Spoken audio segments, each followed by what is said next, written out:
Web series. இப்போ திரைப்படத்துக்கு வருவதற்கு முன்பு நிறைய டிவி சீரியல். இப்போ திரைப்படத்துக்கு வந்ததுக்கு அப்புறமும் உலக ரீதியாக ரீச் பண்ணணுன்னா இன்றைக்கி வெப் சீரிஸ் தான் ரொம்ப முக்கிய பங்கு வகிக்குது.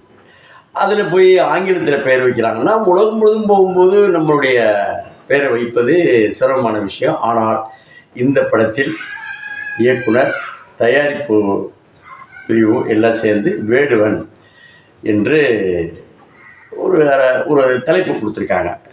கதை என்னங்க, அதாவது ஒரு ஹீரோ நல்ல பிரபல தொடர்ந்து 5 படம் ரொம்ப ஃப்ளாப் பண்ணால் நிறைய தயாரிப்பாளர்களை சில ஹீரோக்கள் கையேந்தி விடுற மாதிரி, பிச்சை எடுக்க விடுற மாதிரி விட்டுட்ட ஒரு ஹீரோ. ஏன் அப்படின்னா அந்த அவருக்கு சொல்லக்கூடிய கதைகள், அவர் சொல்லக்கூடிய இயக்கம் எல்லா பிரிவுகளையும் தலையிட்டு கெடுத்து குட்டிச்சவராக்கி, அந்த படம் என்பது இயக்குனரின் கிரியேட்டிவிட்டி. அதில் உள்ள நிறைய ஹீரோஸ் அப்படி தான் பண்ணி தேர் எடுத்து திருவிழா விட்டு தானும் நடுத்தர நிற்கிற மாதிரி ஆகி போய் இருக்கிறார்கள். அவர்களை உதாரணமாக எடுத்துக்கொண்டு இந்த ஹீரோ என்னடா வரவே இல்லைன்னு ஒரு தயாரிப்பாளர் சரி அவர்கிட்ட போய் இல்லை அந்த இயக்குனர் இவர் பண்ணால் தான் அந்த படம் நல்லாயிருக்கும் அப்படின்னு சொல்லி இயக்குனர் சொல்கிறார். இயக்குனர் சொல்லும் பொம்மை இல்லை, அந்த படத்தில் வரக்கூடிய கதாபாத்திரங்கள் அனைத்தும் இயக்குனரின் பிள்ளைகள் சொல்கிறாரு. எப்பா இருந்தாலும் இதை எடுத்தாலும் மூக்க நுழைப்பான்ப்பா, வரல விட்டாட்டுவான்ப்பா அப்படின்னு தயாரிப்பாளர் சொல்லி கேட்காமல் வருகிறார். அந்த கதையை சொன்ன உடனே, அந்த ஓப்பனிங் சொன்ன உடனே அந்த ஹீரோவுக்கு ரொம்ப பிடிச்சிருச்சு. ஏன்னா அது பிடிச்சிருச்சுன்னா இன்னொரு கதை கேட்குறாரு. இது தயாரிப்பாளர் போய் சொல்கிறாரு. தயாரிப்பாளர் ஓகே ப்ரொசீட் பண்ணாரு. கதையை கேட்க இன்வால்வ் ஆகிறார். எந்த கதையை சொல்கிறார் அப்படின்னு பார்த்தோம்னா, ஒரு பெரிய என்கவுண்டர் ஸ்பெஷலிஸ்ட்டு, கொலைகாரங்கன்னு இப்போ காவல்துறையில் வச்சுருப்பாங்க. ஒரு என்கவுண்டர் பண்ணுவதற்குன்னே அவர் அந்த பணிகள் அது ஒய்ஃபுக்கு கூட மட்டுமே தெரிந்து மற்ற துறைக்கே தெரியாத ஒரு காவல்துறை அதிகாரியாக, என்கவுண்டர் ஸ்பெஷலிஸ்டாக அது கேரக்டர் பண்ணியிருக்காங்க. நல்லா இருக்கு. என்னென்னா அந்த கேரக்டர் எந்த வகை யாருக்கு தெரிஞ்ச காவல்துறையில் சக அலுவலர்களை கூடாதுன்னு அப்போ என்கவுண்டரு அந்த ஓப்பனிங் சீன் சொன்ன மாதிரி கடற்கரை ஓரம் இருக்கக்கூடிய கடற்கரை மக்களுக்காகவே அந்த வாழும் குப்பத்து மக்களின் தெய்வமாக இருக்கக்கூடிய ஒரு மனிதரை சுட்டு கொண்டு விடுகிறார். அவருடைய மனைவி மிகப்பெரிய ஒரு சேலஞ்ச் எடுக்கிறார். தெரியும் யாரென்றால் நம்ம அயோத்தியா குப்பம் வீரமணியை பற்றி தான் அவர் சொல்கிறாரு. அடுத்தாப்புல ஒரு தென் மாவட்டத்தில் தாதா ரவுடின்னு சொல்லக்கூடிய பேர் வாங்கினவர், ஆனால் உண்மையில் நல்லவர்.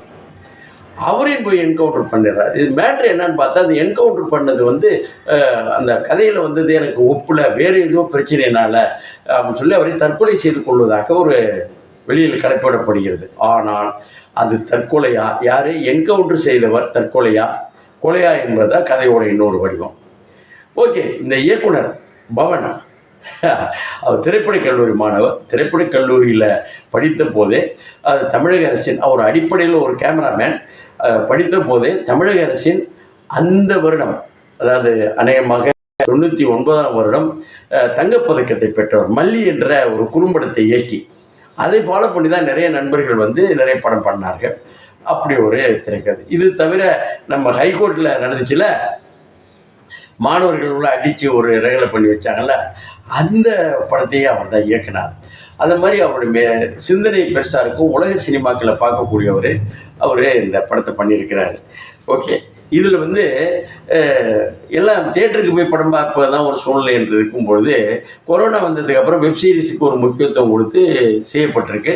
இப்பொழுது மிகப்பெரிய படங்கள், பெரிய நடிகர்கள், தயாரிப்பு நிறுவனங்கள் செய்யக்கூடிய படங்கள் வெளிவரக்கூடிய இந்த நேரத்தில், குறிப்பாக தீபாவளி நேரத்தில் அக்டோபர் 10லேருந்து இந்த படம் வரப்போகிறது அப்படின்னு சொல்லிட்டு ரிலீஸ் டேட்டு ஃபிக்ஸ் பண்ணியிருக்காங்க. யார்? ஜி தமிழ், ஜி5 அந்த தயாரிப்பு நிறுவனம் தான். இப்போ தேவராஜுங்கிறது சினிமாட்டோகிராஃபி பண்ணுறார். அவருடைய முதல் படத்திற்கு அவர் தான் செய்திருக்கிறார். கிட்டத்தட்ட ஒரு 4 நூற்றாண்டுகளுக்கு மேலாக இந்த திரைப்படத்தை புதிய திரைக்களத்தை அமைப்பதற்கு பவன் செய்து.